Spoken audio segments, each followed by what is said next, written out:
Hi, welcome to the Mayor's Table. I'm Farmington Mayor Nate Duckett, and with me for the first time this year, City Manager Rob Mays. Rob, welcome. Well, thank you, Mr. Mayor. It's great to be on the Mayor's Table with a fresh face and looking forward to this episode. Yeah, well, we're here in our office for this episode. We haven't done one yet here at City Hall, so we've been on location throughout the city, providing great information to our community, and I think today's episode is going to be very valuable as well. Today we're going to talk about strategic planning. When we talk about strategic planning, obviously we're talking about budgeting for the future and looking at what our priorities are for where we want the city to go. I've shared my vision quite a bit out there in regards to outdoor recreation and the opportunities that exist here and the way the city can get involved in those. But we also have to look at how do we pay for some of the things that we're talking about. More importantly to me, I think, how do we pay for the services that we already have and expect? Yeah. Well, when we're talking about strategic planning, we're talking about coming out of this budget process this year. I proposed to the council that we needed to take a step back and really from almost an at-scratch perspective take a look at everything we're doing. Because the fact of the matter is this is really specifically strategic financial planning about a sustainable future and how we pay for the things we're doing.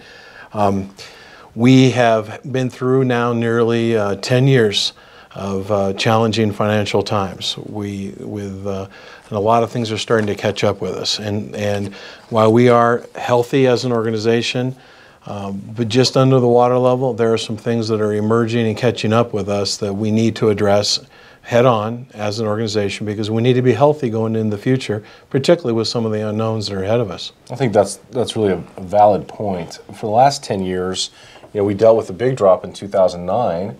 It cost us about 17.5%, 18% in gross receipts tax, and we've managed for the last 10 years, and under your leadership here at the city and city council, we've managed to maintain services during that time. We haven't had to cut anything. Right. How have we managed the last 10 years in that regard? Because I think that moves into this component that you talked about. I shouldn't say how have. We reduced the size of government. We did. Inside government, we diverted costs for things, pushed them on down the road. And some of those things are now coming to the point where we go, we can't push them anymore. Yeah, that's really the key, I think, to this point here is that there's a culmination of things that have caught up with us. Let me list some of the things. So we talk a lot about 2009 because it was the high mark of our gross receipts, taxes, and revenues to the city.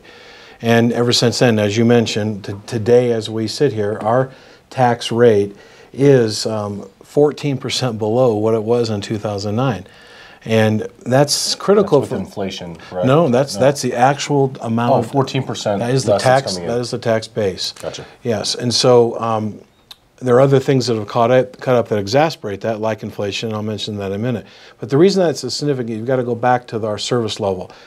The era of the 20 years prior to 2009 established an understanding and a expectation of the levels of service of our partnerships with other governmental entities, subsidies that the city of Farmington provides from its general fund to other entities, both public and private. So over the previous 20 years, we saw a spike of almost double-digit growth year after year after year, and that created this expectation. The fact is, though, we live in a different world now. So let's talk about, you mentioned the tax base itself, down 14%. Inflation during that same period up 17.3%. So our buying power is down, our tax base is down. In addition to that, the state legislature, and we've talked about this many times in this program with the prior mayor and in many public meetings, our state legislature, through the hold harmless, they're reneging on their promise to this state, the citizens of the state. We are losing another 11.4% of our revenue. That's just taking a cut right out of the chunk of our GRT, and so another area of loss. One that's not easy to quantify is losses of GRT leakage to internet sales. Right. Not only do we lose local jobs to internet sales, we lose tax rate as well. And you mentioned this earlier. One of the things that we've done is we have deferred a lot of areas of capital maintenance and investment. There are things that are starting to catch up with us, and some of it isn't just deferral, some of it's just the age. Take our ball fields, a topic that's near and dear to your heart. These ball fields and things are getting old. Infrastructure is getting old. Things are wearing out. Buildings are old. Roofs are getting older. So we have to address those things. So at the end of the day, what this strategic financial planning is about is really taking an honest look at an important gap. There's a gap between right now the recurring revenues that we have and reasonably can project for the future, and actually the amount of money that we need to maintain the service levels that we have now. Right. And the facilities and the various operations and programs that we have. We need to address that, and that gap has to be filled one way or another. We haven't paved as many streets as we ought to pave. We haven't bought as many police cars as we ought to buy. I mentioned roof maintenance, and on it goes. And so we need to address those things and decide how we're going to meet that gap, because we can't go on inevitably, sustainably without addressing that gap. So I mentioned earlier we're going to take kind of a from the scratch. So we're going to go into this strategic planning, which is going to be in the end of July, August timeframe. Look at every single one of our revenue sources, every single one of our services, our programs, our facilities, our subsidies to other governmental entities, to other private social services entities. Frankly, every cost driver that we have, we will dissect, evaluate, assess fresh with priorities, matching it against what our available revenues are, and have to determine a way to solve that gap. Sure.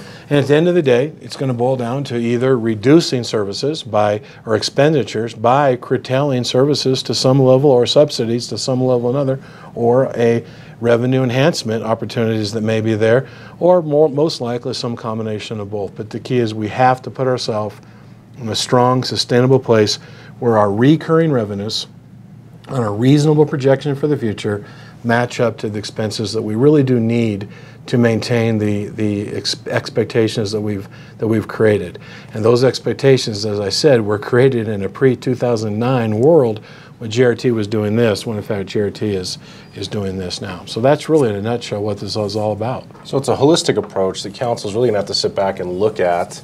I like the way you framed it. Certainly for me as the mayor of Farmington, this strategic planning is not just about next year. It's not just about 3 years from now. We're looking at 5 to 10 years. That's right. And with the uncertainty that exists here 4 years from now with San Juan Generating Station, with the coal mine operations out there, the number of jobs that are on the table really that we could potentially lose, not to mention the income and tax dollars that are a part of that. We have an opportunity now where, and I've said this before, where we really have to be smart and we have to strike now. We have to plan this out now. Yeah. Because 4 years from now, if we sit down and say, you know what, we're having a strategic plan now that we've lost all these jobs, well, we're already in the hole. That's so right. how do we deal with that? Well, I really appreciate you making that point, because this is a proactive action we're taking, not a reactive one. Obviously, to some degree, we are managing the realities of the last 10 years, but we've been managing those all along. This really is a forward-looking plan to say, if we know a certain roof is only going to last X amount longer, or the fleet is going to hit a point where police cars aren't, or other things, we have to address those things. We can't wait until they're a crisis. And as you mentioned, there's a lot of uncertainty about the future, and we need to be ready for that to make sure that this community is ready to more than survive those challenges of the future, but to continue to thrive as a viable community, a place where people want to live and move here. And certainly, you mentioned earlier the discussions about the outdoor recreation is just one of our focuses of economic development and diversification. That's a huge focus of ours for the future, but we've got to sit back now and take a look at the things we're doing and be sure that we've looked at them fresh and decided, are these still the priorities today? And if so, what financial plan needs to be in place to maintain those services in the future? I think that's really it in a nutshell, Rob. I appreciate you taking the time to explain this, and I would certainly ask the viewers in our community, to stay informed, stay in touch with your council. They are your elected officials. They're here to represent you. There will be a lot of information that will be coming out, and we'll ensure that it's out there available for the public as we go through this process. But we appreciate your input as we plan a future for our community. Yeah, I think the one thought I might want to leave folks with, I don't think we're wanting to create a dynamic or a sense where groups out there or special interests that a certain service is very important to them, that it's likely to be cut. I don't think that's necessarily the case. I think we are committed, and I know you're committed, that we want to do the services that we're doing, and we want to maintain those, but we have a responsibility to take a strategic look at the things we're doing and be sure that we're doing the most important things and have our resources allocated where they need to be. I think operating an efficient government is exactly what the community wants, making sure that those services, we're getting the biggest bang for the buck out of that public dollar that we're utilizing. This is exactly what governments have to do. Yeah. Otherwise, they become overinflated, they become unfocused, and I think we can't afford to be that right now when we see what may be coming up here in 4 years. So yeah. It's a good opportunity. Well, thank you for joining us here on the Mayor's Table. We appreciate the information that you bring to us as well, which quite a bit of that here. But stay tuned as we go through this process. Thanks for joining us, and we'll catch you next time here on the Mayor's Table.